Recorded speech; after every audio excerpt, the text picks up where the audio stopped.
논란을 거듭하고 있는 국회가 오늘 정부조직법 개정안부터 우선 처리할 것으로 보입니다. 쟁점인 물관리 일원안은 제외를 해놓고 나머지 합의된 것만 통과될 것으로 보이는데요. 하지만 일자리 추경안 처리는 여전히 안개 속입니다. 창하영 기자입니다. 일자리 추가 경정 예산안의 합의점 찾기에 어려움을 겪던 여야는 일단 정부조직법부터 통과시키기로 잠정 합의했습니다.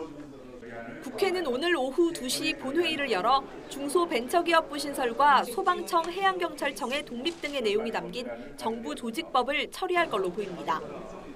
사실상 거의 합의가 돼 있었는데 추가로 확인할 게 생긴 거예요. 정확히 말씀을 드리면 확인해야 될 그런 부분이 따로 확인이 돼서 그 부분만 서로 안전하게 해야 되니까. 다만 환경부로 물관리를 일원화 하는 안은 자유한국당과 바른정당 반대로 빠질 걸로 보입니다. 국회 안에 별도의 태스크포스 팀을 만들어 더 논의할 예정입니다.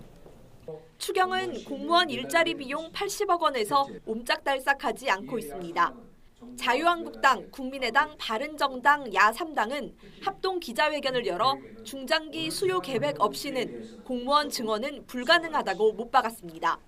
중소기업 등 민간 부문은 고인난의 허덕이고 민간 부문은 그만큼 활력을 잃게 될 것입니다.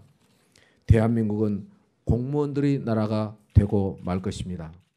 더불어민주당은 추경 대신 본 예산에 편성된 예비비 500억 원을 사용하겠다고 이미 한 발 물러선 데다 공공일자리는 대통령 1호 공약사항이었던 만큼 더는 양보할 수 없다는 입장입니다.